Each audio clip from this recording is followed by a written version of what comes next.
Bismillahirrahmanirrahim. Assalamualaikum warahmatullahi wabarakatuh. Saya ucapkan terima kasih banyak kepada Bu Puput selaku moderator di komunitas belajar Gumbira pada kesempatan kali ini. Tak lupa juga saya ucapkan terima kasih kepada Bapak Kepala Sekolah, kepada Wakil Kepala Sekolah dalam hal ini diwakili oleh Miss Rani dan juga mungkin ada Bu Aan, ada Pak Hera. Ya, terima kasih atas kehadirannya dan juga Bapak Ibu guru sekalian. Pada kesempatan kali ini saya akan membahas tentang desiminasi budaya positif, di mana desiminasi budaya positif ini ada 6 materi. Ya, 2 materi pertama sudah disampaikan oleh Pak Yudi, yaitu tentang disiplin positif dan juga kebutuhan dasar manusia dan dunia yang berkualitas. Nah, di sini saya akan memaparkan tentang motivasi perilaku manusia dan juga posisi kontrol restitusi. Tapi sebelum ke materi ada ice breaking dulu di sini ya. Biar jangan terlalu serius ya. Jangan terlalu serius. Di sini ice breakingnya adalah tebak-tebakan guru SMA Negeri 2 Majalaya. Nah, ada yang tahu ini apa? Kamu dirinya. Ini apa? Ini apa? Ekspresi. Oh my god.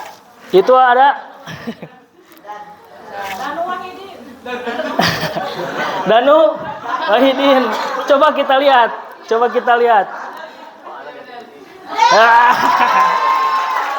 Ya.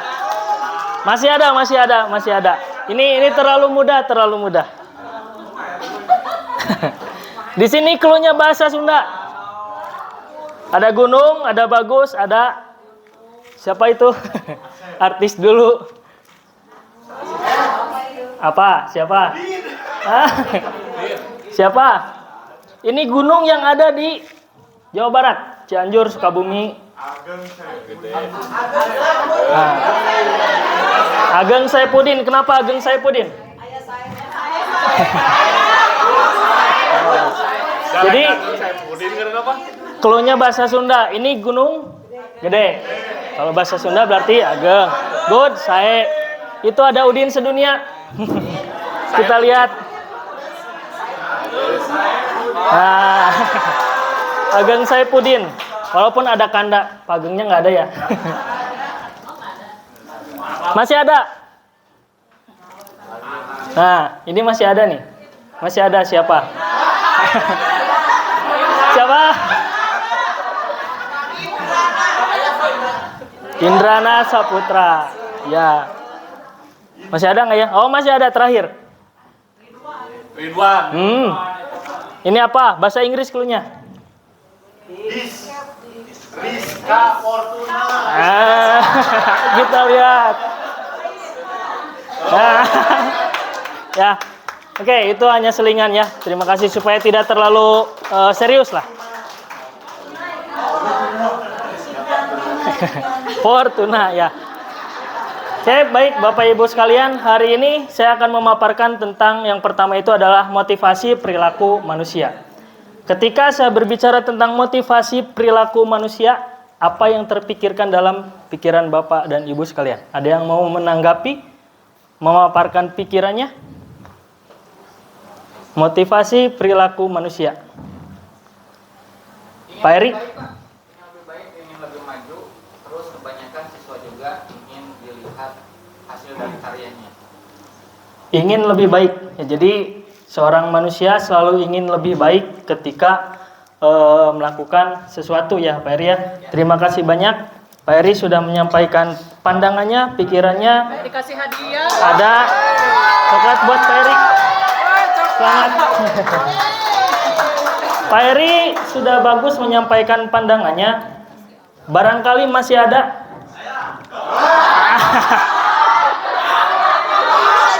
Pak Ustadz Dodi silakan. Bagaimana tanggapannya?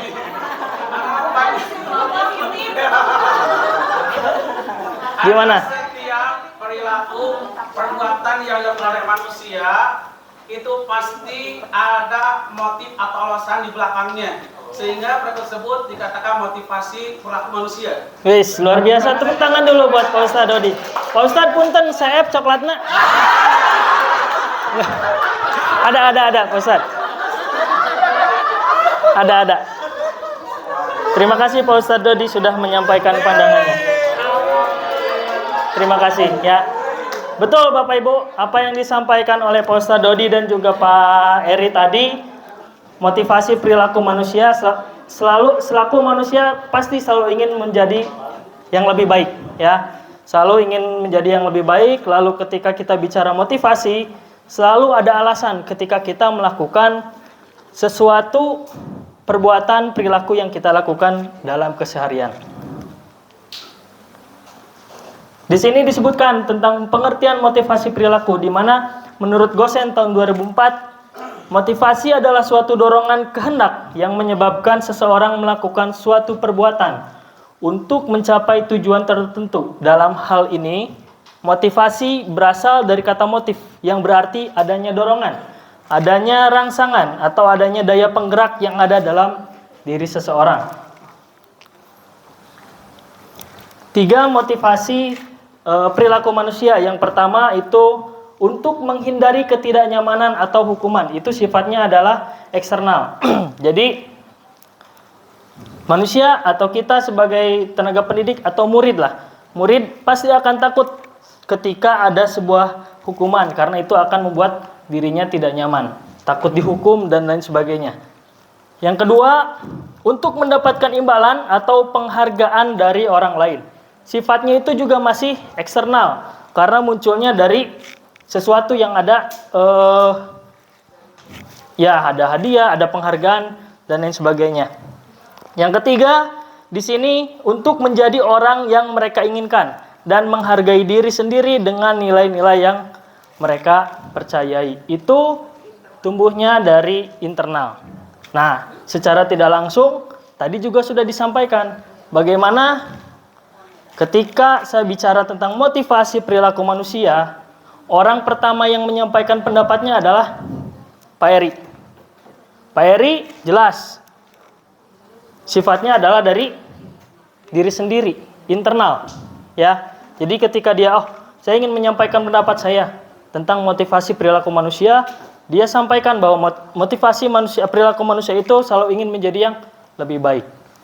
Ketika saya sudah memberikan award atau reward berupa coklat tadi, tiba-tiba Pak Ustadz Dodi angkat tangan. Padahal pertama saya nggak lihat Pak Ustadz Dodi angkat tangan. Berarti Pak Ustadz Dodi eksternal, ya Pak Ustadz Dodi, karena ada sesuatu, ya. Jadi itu salah satu contoh kasus yang tidak kita sadari, tetapi kalau Pak Eri ternyata munculnya dari dalam diri sendiri. Tapi Pak Ustadz Dodi ketika ada coklat baru dia angkat tangan, ya. Hei Pak Ustadz Dodi, tenang. Materi yang kedua di sini adalah tentang posisi kontrol restitusi. Jadi sebetulnya nanti akan nyambung dengan materi yang akan disampaikan oleh Bu Rizka, yaitu segitiga restitusi. Ini hanya sedikit mengulas saja. Posisi kontrol restitusi itu ada 5. Ya, bagaimana kita sebagai seorang penghukum, ya, bagaimana kita menjadi seorang manajer, bagaimana kita sebagai seorang yang membuat anak itu merasa bersalah. Yang keempat ada sebagai pemantau atau monitoring. Yang kelima adalah sebagai teman, ya.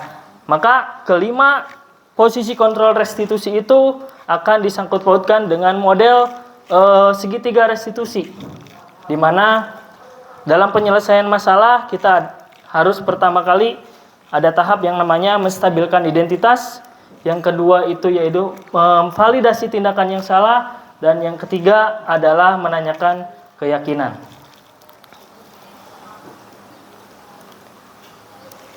Pengertian tentang restitusi. Restitusi ini di sini identik dengan bahasa hukum sebetulnya, ya. Tapi dalam dunia pendidikan, restitusi itu menurut Gosen tahun 2004 merupakan sebuah proses menciptakan kondisi bagi murid untuk memperbaiki kesalahan mereka. Ya, jadi Restitusi itu bagaimana caranya murid untuk memperbaiki apa yang mereka salah dalam berbuat, menyalahi aturan, terlambat, dan lain sebagainya. Sehingga mereka bisa kembali pada kelompok mereka dengan karakter yang lebih kuat. Maksud di sini, mereka kembali kepada kelompok mereka dengan karakter yang lebih kuat, siswa tersebut dapat memperbaiki kesalahannya, lalu menjadi siswa yang seutuhnya. Ikuti aturan, sesuai dengan apa yang disampaikan oleh aturan-aturan sekolah, sehingga mereka murid-murid yang melakukan kesalahan itu akan kembali kepada kelompok mereka dengan karakter yang lebih kuat. Restitusi ini bukan untuk menebus kesalahan, ya. Jadi di sini restitusinya adalah sebuah tawaran dan bukan sebuah paksaan. Restitusi juga fokus pada solusi dan dapat mengembalikan murid yang berbuat salah kepada kelompok dengan karakter yang lebih kuat. Ya, jadi di sini kita tidak memaksa. Justru di sini kita memberikan sebuah tawaran untuk membuat solusi yang lebih baik. Bagaimana siswa ini dapat menjadi pribadi yang lebih baik berdasarkan dari kesalahan yang mereka lakukan. 5 posisi kontrol restitusi. Masih sama menurut Diane Goossens yang tadi sempat saya sampaikan, bagaimana kita sebagai tenaga pendidik memposisikan diri sebagai penghukum, sebagai pembuat merasa bersalah, sebagai teman, monitor atau pemantau, dan sebagai manajer. Kita bahas satu persatu. Jadi kita harus paham bagaimana seorang guru itu jadi seorang penghukum, bagaimana sebagai manajer, dan lain sebagainya. Oh, ini kayak siapa ya? Penghukum. Sebagai seorang penghukum, ciri-cirinya misalkan kalau seorang guru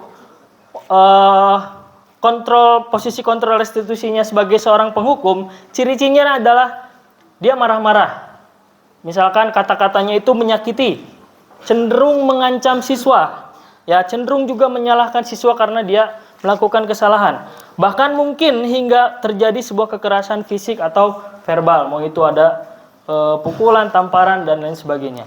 Itu ciri-ciri seorang penghukum, ya. Contohnya yaitu mungkin kalau dalam perkataan, kalau kamu tidak nurut nanti bapak hukum. Nah, hukumannya misalkan push up dan lain sebagainya. Berarti guru tersebut sedang melakukan posisi kontrol restitusi sebagai penghukum, ya. Dampak yang didapat oleh siswa dengan kita menghukum seperti itu, dengan posisi penghukum seperti itu, biasanya siswanya taat, tapi taatnya karena takut, ya.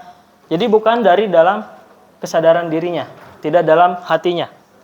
Yang kedua, cenderung mengulangi kesalahan lagi. Jadi, udah si bapak itunya nggak ada, nggak apa-apa yuk kabur. Nah, jadi kesalahannya tetap diulangi karena guru yang sebagai penghukum ini tidak ada, misalnya, ya. Selanjutnya, cenderung menyalahkan orang lain, ya. Jadi ada gara-gara kamu saya dimarahin sama guru ini dan lain sebagainya. Lalu dampak terhadap siswanya juga cenderung berbohong karena takut saya takut dimarahin, terlambat. Padahal dia susah bangun, ya, terlambat karena susah bangun, tapi bilang kalau bannya bitu karena takut sama guru yang bersangkutan. Nah, ini Bapak dan Ibu, ciri-ciri seorang guru dengan posisi restitusi sebagai penghukum. Yang kedua, sebagai teman. Nah, di sini posisi seorang gurunya sebagai teman. Ya, ciri-cirinya guru pada posisi ini tidak akan menyakiti murid. Ya, jadi guru di sini menyayangilah muridnya, tidak menyakiti. Namun akan tetap berupaya mengontrol murid melalui persuasi. Kita ajak siswanya berdiskusi bagaimana apa yang terjadi dengan yang bersangkutan, dengan contoh perkataannya, ya udah nggak apa-apa, lain kali jangan diulangi. Jadi kata-kata seperti itu lebih mungkin melegakan ke murid. Tapi karena posisi kontrol di sini sebagai teman, mungkin ada efek samping atau dampak yang didapat oleh siswa. Yang pertama, siswanya jadi tidak respect terhadap guru karena udahlah nggak apa-apa, udah guru yang bersangkutan juga nggak akan marah. Yang kedua, menyepelekan aturan yang telah disepakati. Kalau tadi Pak Yudi bilang sudah ada kesepakatan kelas, ya, atau aturan sekolah, dia akan cenderung menyepelekan. Nggak apa-apa, dan nggak akan dimarahin. Orang gurunya juga ketika saya melakukan kesalahan atau tidak mengerjakan tugas, hanya bilang lain kali jangan diulangi, ya. Yang ketiga, cenderung mengulangi kesalahan. Hampir sama lah seperti yang penghukum tadi, karena mungkin kurang tegas atau lain sebagainya, jadi cenderung melakukan kesalahan yang mungkin juga sama.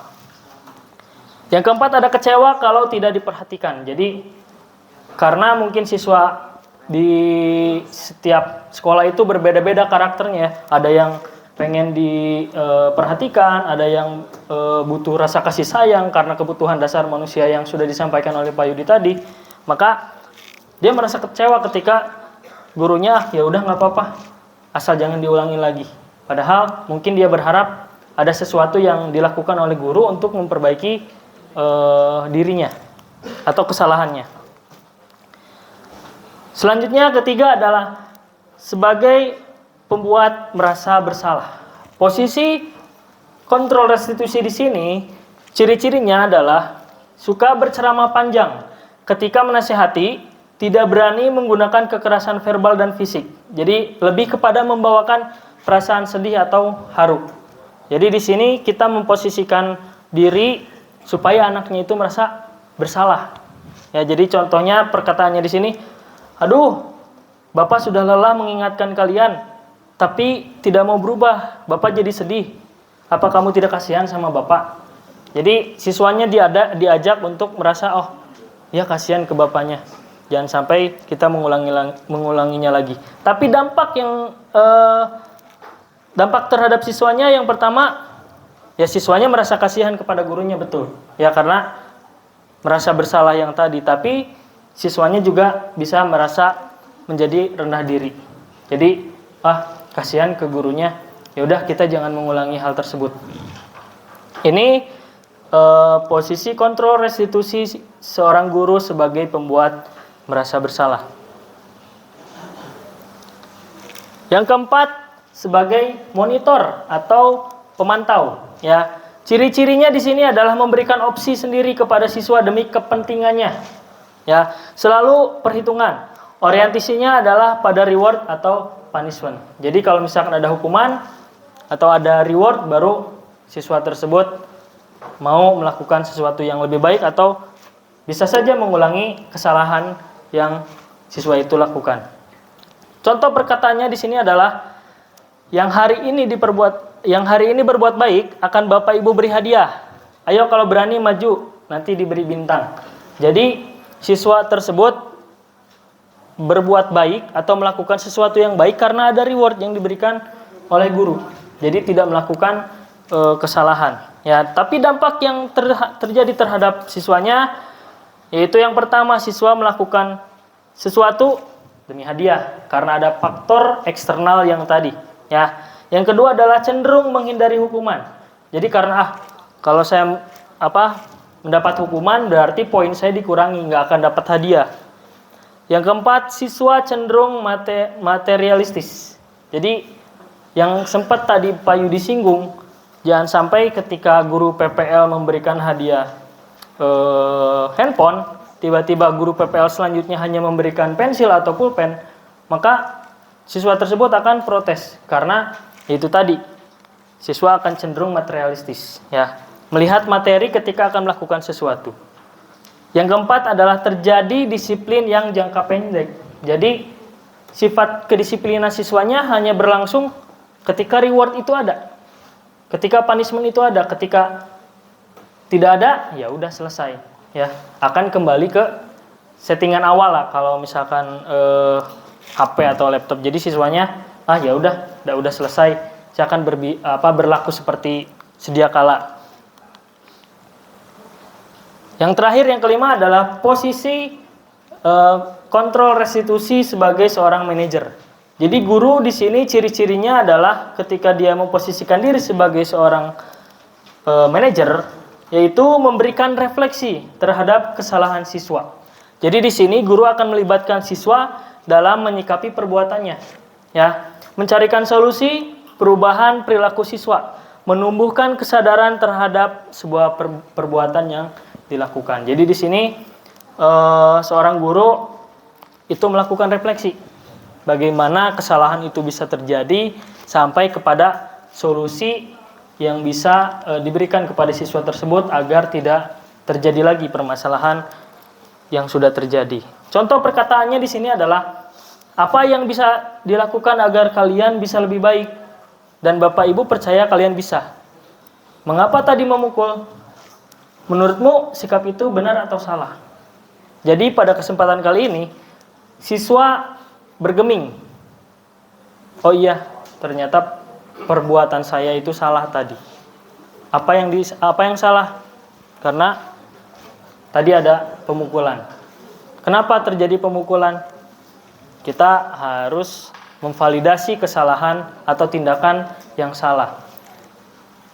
Terakhir, itu akan kita cari solusi bersama-sama. Bagaimana penyelesaian masalah, bagaimana kedepannya jangan sampai permasalahan itu terjadi lagi.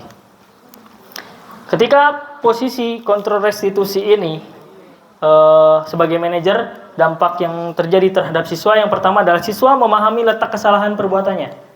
Ya, karena kita tanya dulu, kamu melakukan ini salah tidak?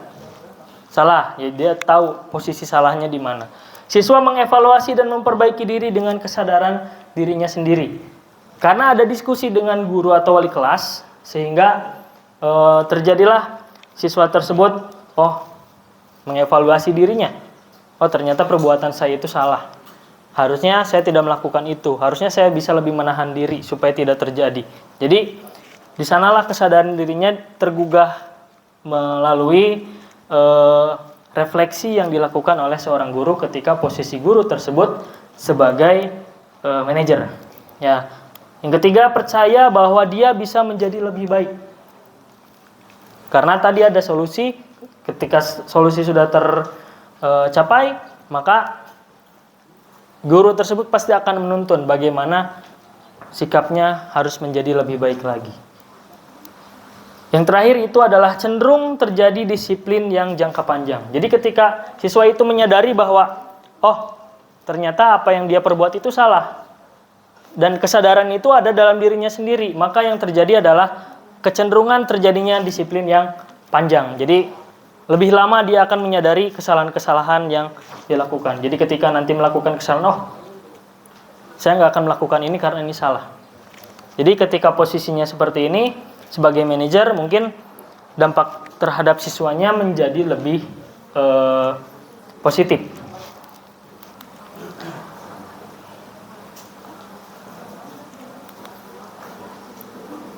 Nah, Bapak Ibu, di sini ada studi kasus 1. Di sini ada 5 kasus contoh, ya. Studi kasus pertama. Aku pernah disuruh bernyanyi di depan kelas karena tidak membawa buku gambar.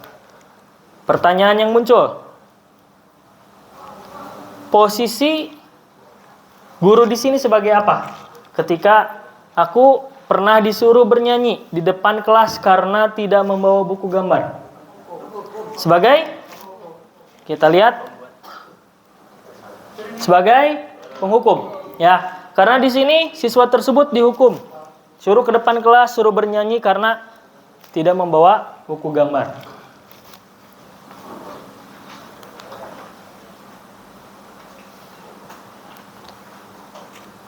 Studi kasus kedua. Di sini disebutkan aku pernah berantem. Pak guru bilang, "Wah, saya sudah capek mengajari kamu." Studi kasus di sini guru sebagai pembuat bersalah atau pembuat merasa bersalah. Studi kasus 3. Aku pernah tidak mengerjakan PR, tapi ibu guru bilang tidak apa-apa, dimaafin. Sebagai teman.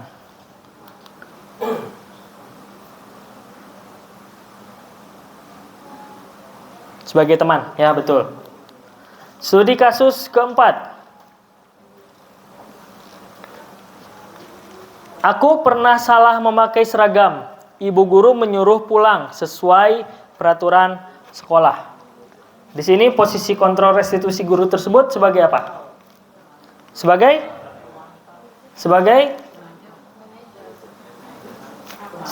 pemantau, karena dia tidak menghukum, dia tidak apa-apa. Ya ini sebagai aturan sekolah, kamu ikutin. Jadi guru tersebut hanya memantau. Studi kasus kelima, aku pernah mengejek guru, kemudian dipertemukan dengan guru tersebut dan berdiskusi. Posisi kontrol restitusi seorang guru di sini sebagai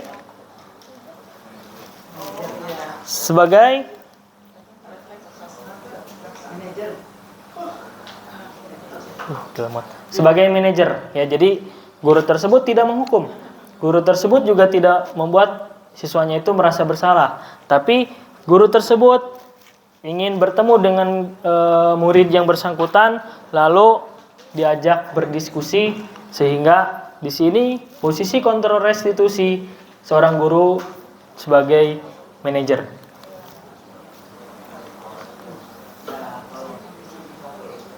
Nah, ini merupakan diagram motivasi perilaku manusia, di mana sebuah motivasi itu muncul karena ada faktor eksternal dan juga internal. Di mana faktor eksternal di sini ada identitas yang gagal dan juga ada identitas yang sukses, ya. Jadi kalau misalkan ada identitas yang gagal itu perilaku kontrolnya cenderung lebih negatif, ya. Contoh, guru tersebut sebagai penghukum atau pembuat rasa bersalah. Lalu identitas yang sukses, perilaku kontrol positifnya itu lebih positif, ya. Jadi sebagai teman, sebagai pemantau. Jadi cenderung tidak mau mengambil resiko, ya. Lalu terakhir adalah sebagai kontrol diri. Bagaimana seorang guru dapat mengontrol dirinya sendiri, tidak marah, tidak melakukan hal-hal yang tidak disukai oleh siswa atau murid kita, yaitu sebagai manajer. Baik, terima kasih Bapak Ibu. Itu saja mungkin yang dapat saya sampaikan. Mohon maaf apabila ada kesalahan dari tutur kata maupun tindakan perilaku yang tadi saya sampaikan. Wabillahi taufiq wal hidayah. Wassalamualaikum warahmatullahi wabarakatuh. Boleh kasih aplaus lagi Bapak Ibu. Iya, masih semangat kan ya? Oke, dan dijelaskan mengenai motivasi perilaku manusia, dan yang terakhir tentang keyakinan kelas dan segitiga restitusi.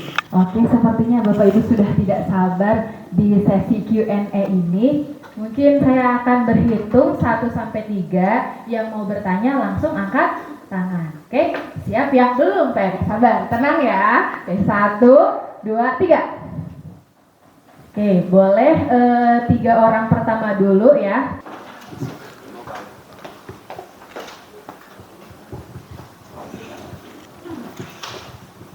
Bismillahirrahmanirrahim. Assalamualaikum warahmatullahi wabarakatuh.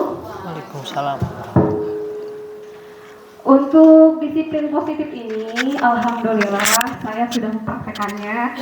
Waktu itu sambil mengerjakan aksi nyata di PMM tentang disiplin positif, yaitu waktu di awal tahun ajaran baru dengan membuat keyakinan kelas bersama-sama dengan siswa yang di wali kelas sama yang tidak. Cuma kalau untuk yang di wali kelas kan dibuat keyakinan kelasnya secara bersama-sama, pendapat dari guru beserta siswanya, seperti yang sudah dicontohkan oleh pemateri 1 oleh Pak Yudi, Pak Ridwan, dan Bu Rizka. Ya. Intinya setelah saya praktekkan, saya sebagai guru ada kendala. Kalau dampaknya alhamdulillah positif ya. Jadi kita intinya ketika anak membuat kesalahan atau tidak sesuai dengan apa yang kita sepakati, kita memberikan pendapat seperti tadi, memberikan ke anak bagaimana nih solusinya, ya memberikan pendapat. Nah, kendalanya setelah saya praktekkan sebagai guru, pas waktu itu si anak menyadari itu kesalahannya. Kemudian dia menyadari solusi apa yang harus dia kerjakan untuk menyelesaikan kesalahan itu.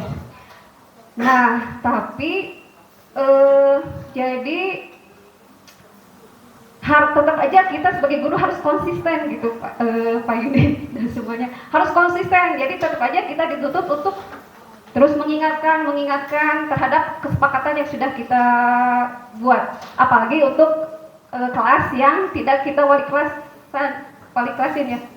Kalau untuk yang kita wali kelas, alhamdulillah ada tidak begitu banyak kendala. Cuma yang tidak sama kita di wali kelas kadang membuat kesalahan lagi. Nah, bagaimana yang ingin saya tanyakan, bagaimana solusinya yang efektif supaya disiplin positif ini berjalan dengan lancar dan efektif tanpa kita harus mengingatkan lagi. Kadang-kadang mau itu naik turun ya kalau guru ya. Kadang kita kalau lagi semangat nih ke arah, kalau coba waktu itu kita sudah buat kesepakatan, apa kesepakatannya misalkan gitu ya. Tapi kadang kalau kitanya lagi gimana ya, lagi turun, biarin aja lah gitu ya. Daripada selesai ya udah biarin aja gitu. Atau misalkan kita kembali lagi ke hukuman, atau misalkan kembali lagi ke pemberian hadiah. Kadang seperti itu. Nah, bagaimana supaya lebih efektif tanpa harus diingatkan kembali gitu. Terima kasih. Assalamualaikum warahmatullahi wabarakatuh. Waalaikumsalam warahmatullahi wabarakatuh. Bu Nita mau tanya keseluruhan atau spesifik ke siapa? Spesifiknya, yang efektifnya. Jadi untuk mengatasi kendala tersebut, bagaimana mungkin ada pengalaman, jadi saya sharing gitu ya, yang sudah saya lakukan, nah kendalanya seperti itu. Nah, kalau misalkan sama, apa solusinya? Gitu. Ya, terima kasih. Spesifik ke Pak Yudi mungkin tentang disiplin positif. Boleh, atau siapa saja. Siapa itu aja? yang soalnya semuanya. Siap. Mau ditampung dulu atau mau dijawab langsung Bapak Ibu? Pilih hilap. Oke, Pak Yudi sepertinya sudah siap menjawab. Enggak, silahkan Pak Yudi. Atur nuhun Teh Nita. Sudah kita sepakati bersama tentang keyakinan kelas, kemudian berjalan, lalu ya mudah anak kan turun naik, terus urusan kepatuhan juga, orientasinya kemana kan nggak kelihatan juga. Yang saya lakukan ini kira terakhir jadi wali kelasnya buahnya terus ngomplong bisa. Tapi indah memang ketika jadi wali kelas itu. Termasuk hari ini tidak jadi wali kelas pun merasa jadi wali kelas semua kelas saja. Jadi ketika membangun disiplin positif di latar belakangi karena saya wali kelas, ternyata beberapa tahun tidak jadi wali kelas, apakah tidak melakukan? Justru harus lebih melakukan. Itu kolaborasi dengan wali kelas yang ada. Seperti dengan Pak Ridwan terakhir tuh, Pak Ridwan. Pak Ridwan ada anak asuh saya, namanya ini, dia nggak sekolah, latar belakangnya saya tahu. Gitu kan. Dia faktor ekonomi, dia nggak punya ongkos, dia nggak ngebohong, dia pun nggak punya ongkos. Gitu. Kolaborasinya apa? Pak Ridwan bikin lah sampai dah Pak Ridwan kayak Agustus, Babli, dan Tosan kan gitu. Nah, itu menjadi berdampak karena apa? Yang pertama, perhatian guru dalam konteks membangun keyakinan kelas itu bukan hanya pas kita deklarasinya. Yang tadi, susunan yang tadi, pas di akhir kita mengevaluasi apakah melibatkan siswa. Seperti halnya dulu, kesepakatan kelas dulu waktu saya di wali kelas 11, kita tidak ada jadwal piket, tetapi ada sebuah kesepakatan bahwa kelas nggak boleh kotor. Kalau kalian nggak mau piket, berarti kelas nggak boleh kotor. Jadi perilaku yang dibangunnya, dia nggak boleh membawa makanan, sampah ke dalam kelas. 1 minggu pertama gagal, evaluasi. Pak jangan dulu, kayaknya kita harus bertahap. Gitu kan, diskusi aja dalam bentuk melingkar, mengevaluasi, boleh weekly, boleh kalau bisa jangan 1 bulan sekali, gitu. Kalau bisa mah dalam 1 bulan itu 2 kali. Mencoba mengevaluasi, baik itu kita sebagai guru, boleh kan guru bukan apakah disebut ikut campur urusan wali kelasnya kalau kita ngomongin bagaimana tentang budaya positif di kelas ini kok seperti ini sih, gitu kan. Mau disebut jelek nyalahin wali kelasnya, yang jadi wali kelasnya kan, tetapi cara kita bagaimana ikut merubah itu yang lebih penting. Nah, yang menjadi poinnya yaitu apa? Bagaimana caranya ketika keyakinan kelas sudah disepakati, kemudian di tengah-tengah banyak sekali yang melanggar. Berarti bukan tekanan, berarti impact dari keyakinan kelas yang kita buat sendiri ternyata ada durasinya, kan? Nah faktor itu yang harus kita mitigasi. Oh ternyata dalam kurun waktu 1 bulan ini udah mulai lagi banyak yang melanggar. Oh mungkin di 2 minggu pertama itu cocoknya kita mengevaluasi, gitu kan? Semuanya memberikan masukan, semuanya kita tampung. Nah salah satu contohnya itu yang kebersihan tidak ada jadwal piket, tetapi kelas tidak boleh kotor. Jadi tulisan di dindingnya itu hanya kelas tidak boleh kotor. Gitu. Sampai ada budayanya apa? Ketika pulang sekolah itu semuanya di jam terakhir itu si meja harus dimiringkan ke belakang berarti ya, ke belakang. Karena kan biasanya di kolong meja suka ada sampah. Jadi ketika ketahuan dengan sampah, nah sanksi yang sudah disepakati oleh satu kelas itu dilakukan. Sanksinya yang lucu-lucu, jangan yang keras-keras gitu, sehingga anak-anak pun ketika diberi sanksi masih bahagia gitu. Nah poinnya evaluasi saja, Bu. Kalau memang tidak efektif jangan dipaksakan, ganti yang lain. Ganti yang lain itu bisa sumber daya manusia yang kita libatkan. Apakah ada pelibatan nggak di luar struktur kelas KM, sekretaris dan lain-lain? Pernah nggak Bapak Ibu membuat sebuah struktur di luar ini, kan gitu? Dimana dia sebagai polisi, sebagai intel, sebagai yang mengawasi, kan gitu, yang melaporkan dan lain-lain, dan semuanya kesigapannya itu bukan dikarenakan ada struktur itu, kan gitu. Oh tahu, awas nanti ada informasi ini dan selalu masuk ke Pak Yudi, nggak tahu dari siapa, semuanya nggak tahu, gitu. Karena semuanya saya berikan ruang untuk memberikan informasi apapun yang terjadi di dalam kelas, gitu. Nah, poin utamanya yaitu evaluasi, libatkan mereka untuk jika memang tidak efektif, apalagi tidak operasional, tidak jalan gitu, daripada jadi hiasan dinding, mending ganti, gitu kan. Gimana di tengah-tengah, nggak apa-apa sampai di menjelang mau tahun ajaran berakhir pun, jika memang sudah tidak efektif, coba aja di dua minggu sebelum tahun ajaran berakhir diganti, ternyata yang 2 minggu efektif. Itu menjadi bahan pembelajaran untuk kita tahun ajaran baru, kan gitu. Kan kalau yang mudah-mudahan tidak menjadi istilah budaya ya, tetapi yang saya khawatirkan adalah bagaimana kondisi di mana pelanggaran yang dilakukan itu dinormalisasi oleh gurunya sendiri, Bapak Ibu. Maksudnya gini, biasa jam 7.15, bahkan 7.30, bahkan jam 8 kan gitu. Nah itu yang dinormalisasi ini yang harus kita hindari, karena mereka yang tadi bukan lagi melanggar, tetapi dia sudah menyepelekan dari keyakinan sekolah ataupun keyakinan kelas itu sendiri, gitu. Jadi sebelum ke bagaimana nanti tingkat kepatuhannya turun, tingkat kedisiplinannya turun, kita membaca gejala, dan sebelum itu terjadi ya kita evaluasi. Begitu kan teh? Laras teh nyambung teh. Gitu. Aya anu teh ka waler atas cekap penun.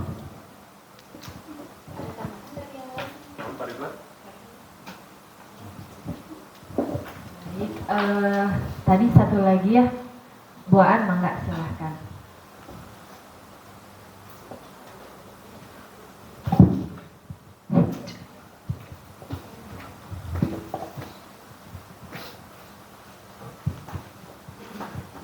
Assalamualaikum warahmatullahi wabarakatuh. Menarik sekali bagi saya pembahasannya, sangat nyambung dengan kesiswaan. Ya, bahkan saya juga pernah di PMM itu mempelajari ini. Ya pernah membuka lah, nggak sampai mendetail, tapi pernah membuka. Nah di sini tadi berbicara tentang disiplin positif di sekolah kan, cenderung memang kesiswaan ya yang banyak terlibat, tapi sebenarnya tadi solusinya harusnya terlibat semua pihak gitu ya, tidak hanya kesiswaan atau mungkin guru BK atau mungkin OSIS gitu. Nah yang saya ingin tanyakan sebenarnya tadi tentang motivasi ini, saya pernah ngobrol juga ini sama Priska. Kita itu bukan harus menakut-nakuti atau tadi dengan hukuman dan sebagainya ya, tapi harus memunculkan kesadaran gitu pada diri anak untuk disiplin positif itu untuk apa gitu ya, mungkin itu. Nah sehingga dari kesadaran itu motivasi ini terus tertanam mau ada guru, mau tidak ada guru, mau ada tindakan apapun, bahwa saya itu harus disiplin gitu. Ya, kalau tidak salah, disiplin itu sama dengan menghargai diri sendiri gitu kan. Tapi sangat susah ya, atau memerlukan waktu yang panjang. Karena penanaman kemarin ini, mohon maaf, seakan-akan banyak ditakut-takuti gitu. Dan sekarang untuk merubahnya itu memerlukan waktu yang sangat panjang. Nah, kira-kira gitu ya, yang efektif itu untuk menanamkan motivasi yang intrinsik itu harus bagaimana gitu ya, supaya untuk disiplin itu tidak harus dipaksa, tidak harus ditakut-takuti gitu ya, tapi ada kesadaran dari diri sendiri bahwa saya ini harus disiplin gitu ya, karena saya tadi saya ingin ada apa namanya, ingin memperbaiki diri, ingin dihargai gitu ya, kebutuhan itu ya, kebutuhan hidupnya gitu, menanamkan kebutuhan hidupnya. Nah, jadi apa namanya tadi, kesadaran dari diri sendiri itu untuk memunculkannya harus bagaimana supaya benar-benar efektif dan tidak memerlukan waktu yang panjang. Kira-kira bagaimana? Kalau waktu yang panjang mungkin yang ini belum juga penanaman diri sendirinya muncul, keburu lulus ya gitu. Terus begitu sebelum kesadaran diri muncul keburu lulus. Nah, untuk efektif dengan waktu yang relatif singkat harus bagaimana? Terima kasih. Baik, terima kasih Bu An untuk pertanyaannya. Mau langsung dijawab oleh Siapa saja yang berhubungan, mau Pak Yudi, mau. Baik, terima kasih ya Bu An atas pertanyaannya. Tadi pertanyaannya itu apa ya?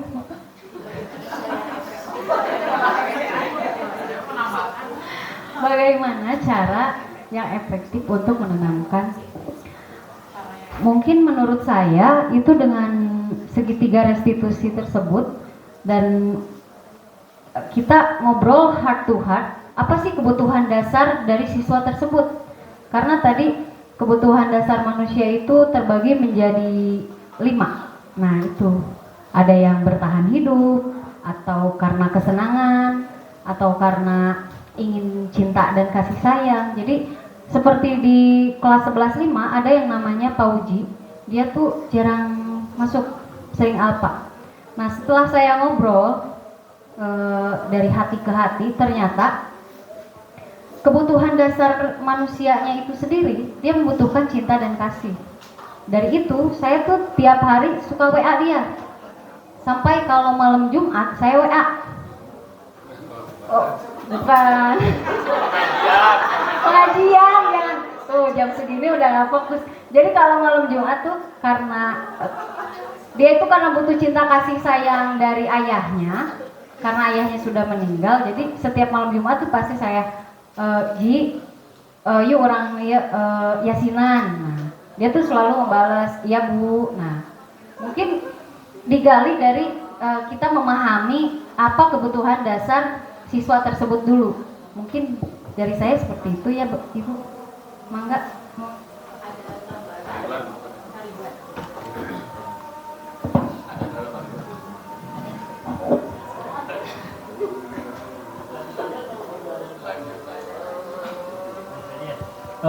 Sedikit menambahkan Bu, bagaimana mungkin cara efektif dalam diri kita supaya memunculkan kesadaran diri ya.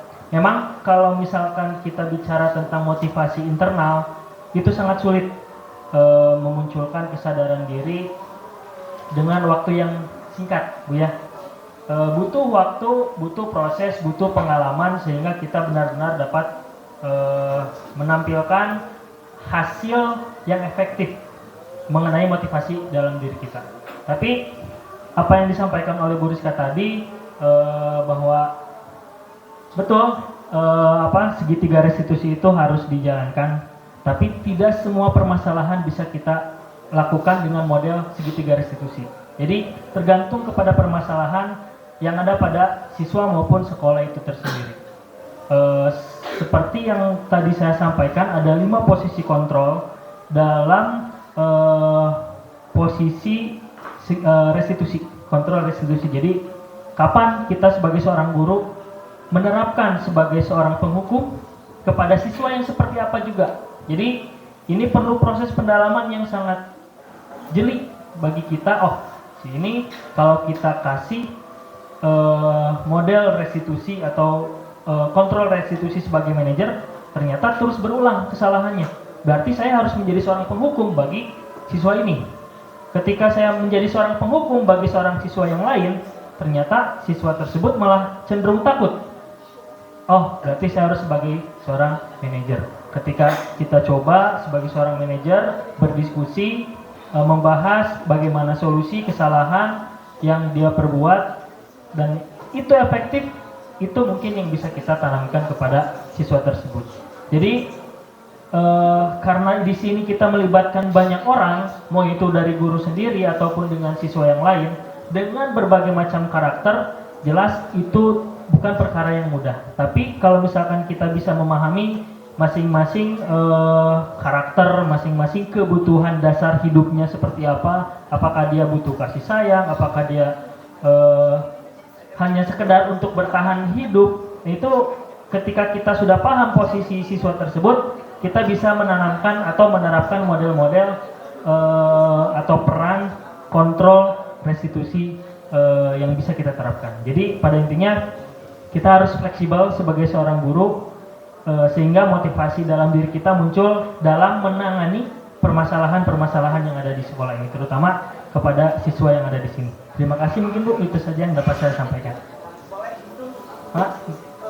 Tadi kan kontrol restitusi itu bukan berarti yang lima itu bukan berarti yang terbaik memilih salah satu yang paling benar, tapi tergantung ke siswanya. Nah, kalau begitu kadang-kadang nana guru eta dikasih eta ieu, kasih saya mah ieu, pilih kasih kasarnya. Misalkan sebagai teman, oh dari ini mah bisa kita perlakukan sebagai teman, gitu ya. Atau kapas giliran ke sini, adik saya memilih kasih sebagai hukum, gitu. Nah, itu bagaimana? Ya, gak apa-apa Bu, betul. Betul, memang kalau posisinya seperti itu akan menjadi serba salah. Tetapi itu balik lagi kepada diri kita dalam menangani situasi, Bu. Jadi istilahnya kalau misalkan kita memang mau punya komitmen untuk menjalankan, wah ya udah saya punya karakter sebagai penghukum, ya resikonya mungkin yang ada seperti disampaikan tadi Bu, bahwa siswa itu akan cenderung takut. Semua siswa akan cenderung takut ketika bertemu dengan guru tersebut, karena itu akan menjadi karakter yang kuat yang ada dalam diri guru tersebut, sehingga siswa itu beranggapan bahwa saya mah takut sama guru ini.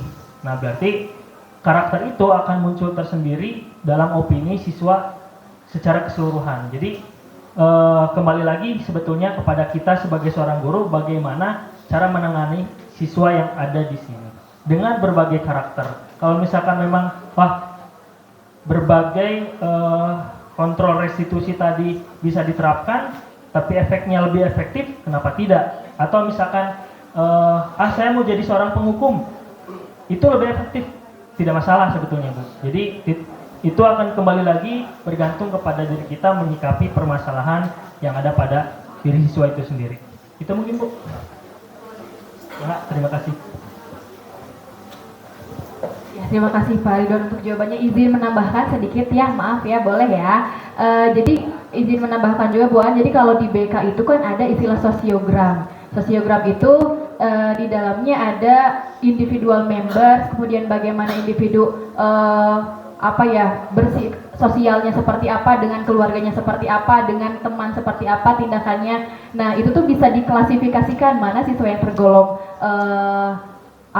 social comparison, mana siswa yang dia tuh cenderung sendiri, mana siswa yang dia tuh cenderung nurutnya tuh pada orang yang di atasnya, atau mana yang cenderung kepada guru. Dan gabungan dari tadi penjelasan Bu Rizka dengan Bu Nita bahwa memang perlu diadakan refleksi yang rutin, karena untuk mengingatkan kembali karena ya namanya siswa ya gitu, kita juga banyak lupanya, apalagi siswa dengan berbagai aturan yang ada di sekolah pasti banyak lupanya juga.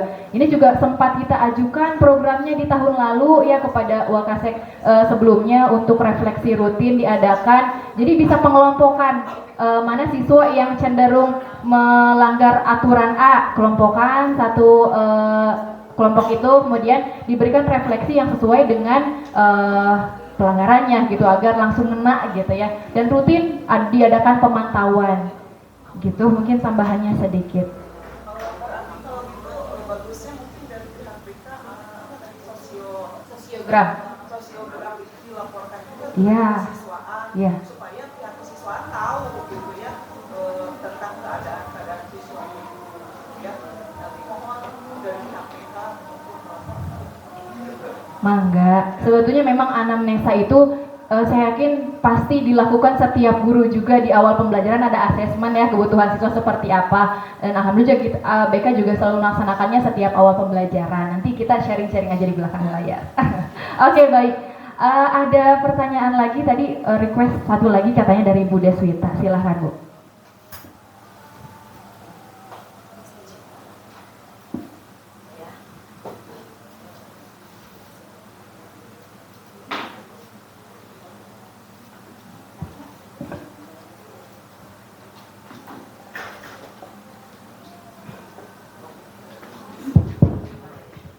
Ya, baiklah, bismillahirrahmanirrahim. Minta maaf, izin kepada Bapak Ibu sekalian.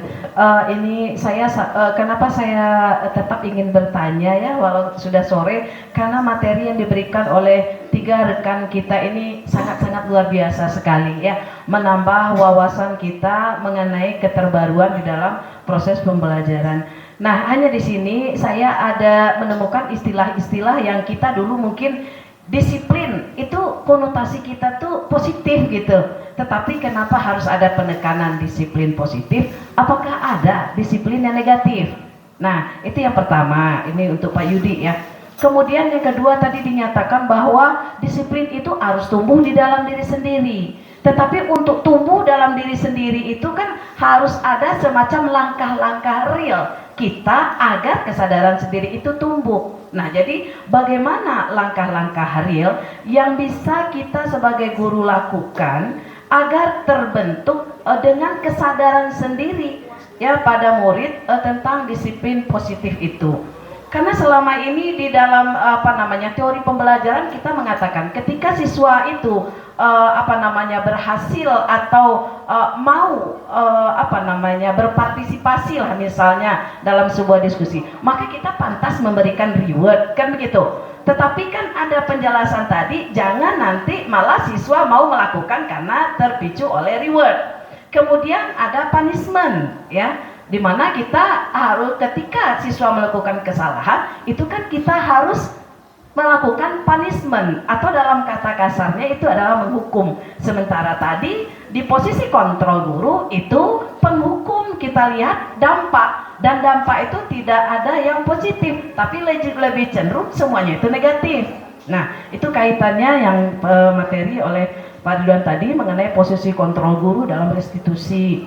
Nah, kemudian juga buat Pak Ridwan khusus ya, apakah dengan seluruh karakter keunikan siswa itu posisi kontrol sebagai manajerial itu adalah yang paling tepat untuk seluruh keunikan siswa?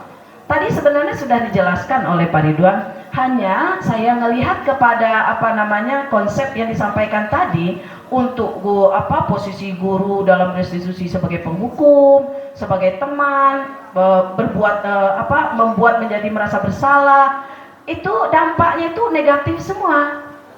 Sementara ketika manajerial itu dampaknya positif semua. Jadi di sini mungkin penghukum ada positif, ada negatif. Begitu juga dengan yang lain, dan manajerial menurut saya ada positif, ada negatif.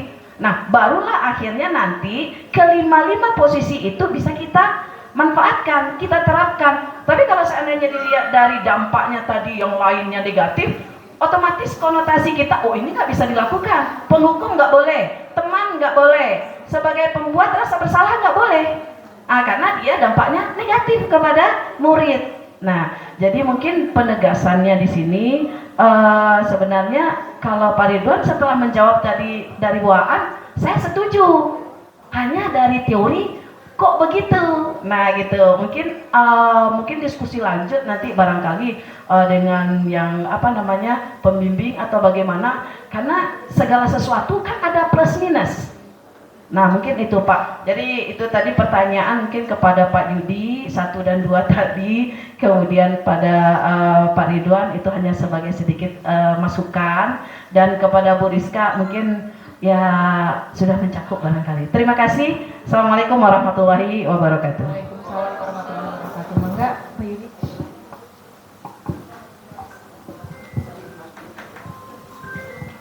Aduh, nuhun unik. Kenapa harus disiplin positif? Kan disiplin positif itu adalah sebetulnya kata kerja yang positif gitu kan. Makanya cara disiplin negatif ada, UDS itu. Ketika bicara disiplin positif itu berangkatnya dari mana?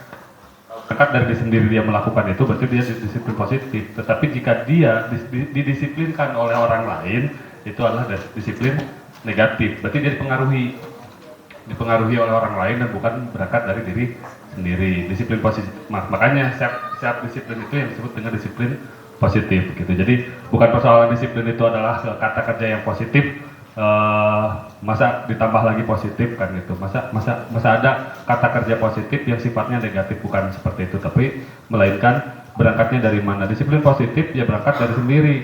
Bukan karena dia disuruh, bukan karena dia takut oleh hukuman, bukan karena dia ingin reward. Itu kan faktor-faktor eksternal. Nah, jika memang berangkatnya dari sana, berarti itu disiplin negatif. Itu lebih ke mungkin dari definisinya. Pernah waktu elaborasi kemarin ada dijelaskan. Gitu. Satu lagi apa udah? Langkah real. Untuk kita dulu bisa yang bisa kita lakukan agar terbentuk itu disiplin positif itu, karena kan tidak boleh dengan punishment, tidak boleh reward, tidak boleh berasal dari faktor eksternal gitu. Ya. Jadi menumbuhkannya bagaimana? Menumbuhkannya kalau yang saya ini bukan teori tapi saya yang lakukan menjadi contoh. Itu aja satu aja gitu kan, menjadi contoh. Salah satu contoh gini, di kelas kita sering mengeluh ini kelas kotor. Kemudian ketika ngajar kita tidak nyaman melihat. Kemudian kita ada sampah contoh di kelas itu, kemudian saya dekati sampahnya di samping tempat duduk dia, kita ambil. Ada efek apa?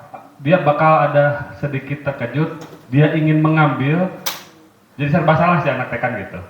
Itu dampaknya dia tidak akan malu, tidak akan merasa bersalah, tidak akan merasa dihukum, tetapi merasa, oh Pak Yudi memberikan kritikan melalui ini, kan gitu.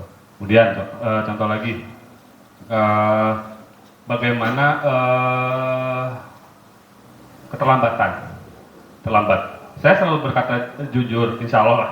Berkata jujur, kenapa saya tidak masuk, kenapa saya terlambat. Walaupun cenderung bapak mah ada loba ting sibuk ting di luar, jadi poho ka urang gitu, bahasa kasar teh gitu. Jadi tapi saya berkata jujur, dan poin utamanya apa dari kejujuran itu, apakah guru minta maaf ke murid itu adalah sebuah kesalahan?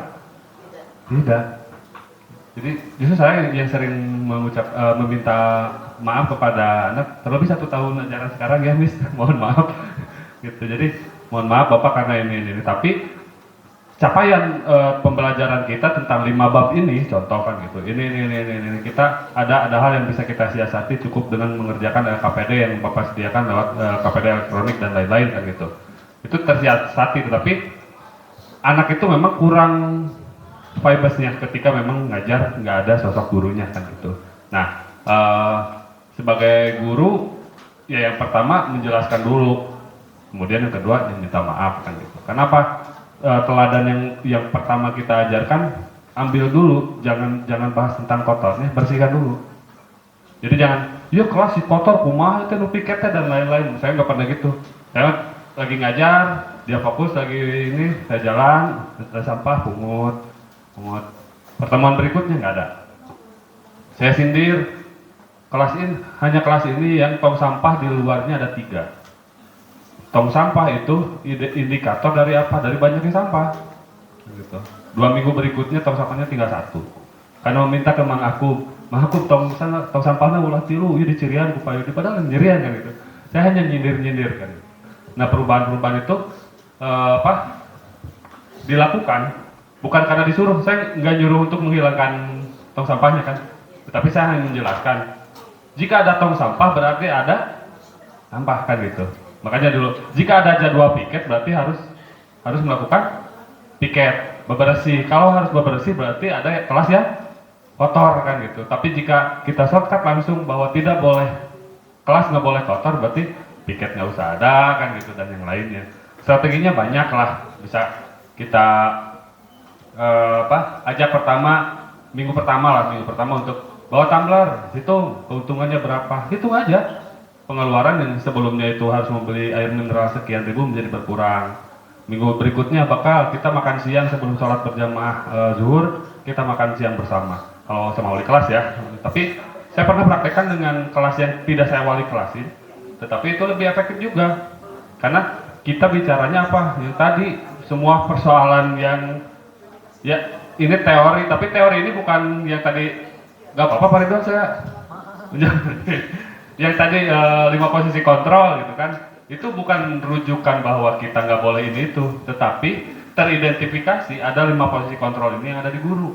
Ada tipikal yang suka menghukum, yang membuat merasa bersalah, dan ada manajerial dan yang lainnya gitu kan.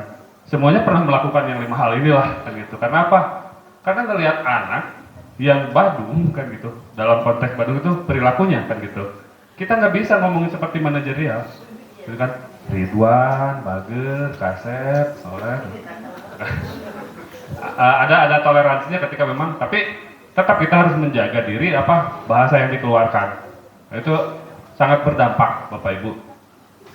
Saya sepanjang 14 tahun ngajar di sini, saya belum pernah menempelin anak. Mungkin Bu An yang pertama nge-hire saya ke sini, pernah nggak Bu An menerima laporan saya nempelin anak? Tapi Anda nggak anak yang berani berani mengolok-olok atau menyepelekan saya? Enggak.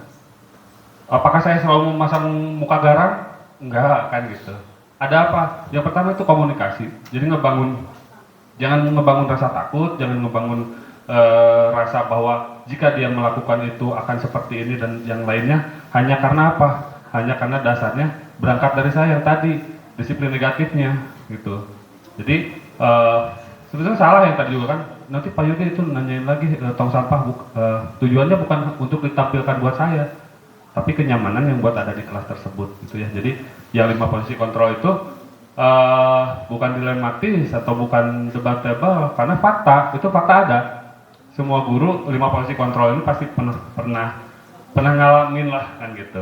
Tetapi itu bukan untuk dipilih tentunya. Kalau bisa kita ada di posisi kontrol manajerial kan, karena dampaknya positif semua. Tetapi kita pernah melakukan yang 5 ini gitu. Jadi si 5 posisi kontrol ini dijelaskan, itu adalah sebuah fakta. Memang rata-rata guru ada di 5 posisi seperti itu gitu ya. Tidak menjadi rujukan harus nomor 1, harus 2, atau bisa milih. Idealnya ya kita harus ada di posisi manajerial gitu. Karena manajerial itu si penghukum, contoh itu kan, siapa yang menghukumnya? Diri sendiri. Ketika siswa menyadari bahwa itu sebuah kesalahan, dia menghukum diri sendiri dengan cara apa? Ya, jangan melakukannya lagi. Menjadi posisi merasa bersalah, dia sendiri juga yang harus melakukannya, bukan karena dorongan kita. Makanya manajerial itu berfungsi untuk memanage aja, menghubungkan, mengkolaborasikan untuk masalah-masalah tertentu satu murid, itu contohnya. Sulit diselesaikan oleh wali kelas, ngobrol dengan guru yang lain, ada jalan keluar kan, itu adalah konteks manajerial di manage gitu. Mengapa Ridwan? Minta ditambahan. Hatur nuhun Pak Yudi, sebetulnya sudah secara gamblang disampaikan oleh Pak Yudi tadi Bu ya, bahwa itu merupakan fakta yang ada di dunia sekolah ini, terutama ketika berbicara tentang siswa yang berbuat salah. Kita sebagai tenaga pendidik atau sebagai guru pernah melakukan hal-hal yang ada pada 5 posisi kontrol restitusi ini. Jadi bukan berarti saya harus memilih sebagai seorang penghukum ketika menjadi seorang guru supaya disegani, supaya ditakuti, tidak. Ya, tapi bagaimana ada cara yang paling efektif kepada salah satu siswa atau sekelompok siswa sehingga penanganan yang kita lakukan terhadap siswa tersebut atau kelompok tersebut itu efektif. Jadi betul posisi manajerial bukan lebih efektif lah, resikonya lebih kecil ya, karena tidak membuat siswa itu takut, tidak membuat siswa itu tersakiti hatinya. Mungkin yang disarankan oleh BBGP di sini,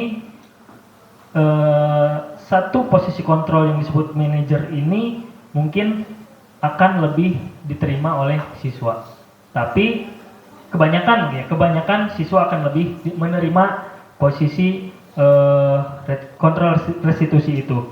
Walaupun pada dasarnya kita sebagai guru harus bisa melihat dulu siswa seperti apa. Kalau yang badung nggak bisa dibilangnya seperti itu, diajak diskusi, ya nggak bisa kita berikan posisi kontrol sebagai manajerial. Kalau sebagai penghukum bisa lebih efektif, ya lakukan sebagai penghukum. Maka anak tersebut akan jera, tidak akan melakukan hal yang merugikan bagi dirinya sendiri maupun bagi guru ataupun bagi sekolah. Itu mungkin tambahannya, Bu. Terima kasih banyak. Ya, mungkin patut dicoba semua tipe kali ya, biar tahu nih siswa lebih jera yang mana. Baik Bapak Ibu, ternyata tidak terasa atau terasa sekali. Sudah 3:30 ya? Sudah 3:30. Iya bentar, Masya Allah. Ternyata seru ya Bapak Ibu ya belajar bersama ini. Oke, alhamdulillah ketiga sesi narasumber kita sudah kita selesaikan sampai akhir. Tadi mungkin ada Bapak Ibu yang masih mau bertanya. Mohon maaf karena waktunya sudah lebih dari 15.30. Jadi kalau mau bertanya boleh bisa langsung menghubungi narasumber di depan gitu ya, calon guru penggerak kita untuk diskusi lebih lanjutnya lagi. Oke, Bapak Ibu, if you are not willing to learn, no one can help you. If you are not willing to learn, no one can help you. But if we are determined to learn, no one can stop you. Jadi kalau misalnya kita tidak ada keinginan untuk belajar, maka tidak ada satupun orang yang akan menolong kita. Tapi kalau kita menentukan untuk belajar, tidak ada satupun orang yang akan menghentikan kita. Jadi mari Bapak Ibu kita selalu belajar bersama, ngambis bersama. Ya, baik, terima kasih untuk kehadirannya pada siang sampai sore hari ini. Sebelum diakhiri sesi kombelnya, ada tambahan sedikit dari Miss Rani. Mangga, dipersilahkan. Wah, luar biasa Bapak Ibu. Tepuk tangan untuk narasumber kita. Ya, sebelum kita potbar, kenapa potbar? Karena ini the last session in this period. Jadi di periode Januari sampai Juni ini adalah sesi terakhir dari kegiatan kombel. Karena kita, mohon maaf sebelumnya, ini ketua kombelnya Ibu Dian lagi sakit. Kemudian Pak Agen sebagai sekretarisnya juga anaknya sakit, jadi tidak bisa hadir hari ini menemani Bapak Ibu semua. Nah, kita berencana sudah menuliskan program kerja di kombel ini. Memang 1 kali dengan narsum dari luar, workshop dengan narsum dari luar, kemudian 3 kali sesi berbagi praktik baik. Nah, untuk 1 periode ini. Nah, nanti disambung periode 2, Juli sampai Desember, sesuai dengan periode kinerja di PMM juga nanti akan berulang kembali di Juli sampai Desember. Nah, itu kita rencanakan seperti ini lagi, nanti ada workshop dengan narsum mungkin di bulan September, dan nanti dilanjut dengan sesi berbagi praktik baiknya 3 sesi sampai nanti Desember.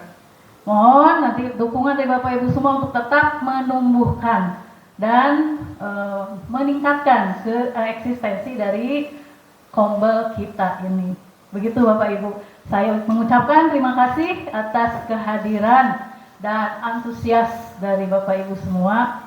Alhamdulillah ilmu-ilmu yang tadi di-share oleh para narasumber ini calon guru penggerak. Calon guru penggerak adalah calon pemimpin pembelajaran. Kita semua sebagai pemimpin pembelajaran, tapi mereka lebih ditekankan untuk menjadi pemimpin pembelajaran yang menggerakkan sekolah-sekolah ke arah yang lebih fokus ke kebutuhan murid. Mudah-mudahan dengan bertambahnya guru penggerak di sekolah kita akan bergerak ke arah yang lebih baik. Seperti tadi, tindakan-tindakan ke siswa tidak berlaku sebagai hukum. Memang itu menurut saya memang kita digiring untuk melakukan sebagai manajer. Digiringnya ke sana. Jadi mohon konsisten untuk menjadi manajer di kelas, manajer di sekolah, begitu. Demikian Bapak Ibu, para narasumber, moderator dan semua pendukung, pensupport dari Kumpul ini saya mengucapkan terima kasih. Mari kita berfoto bersama.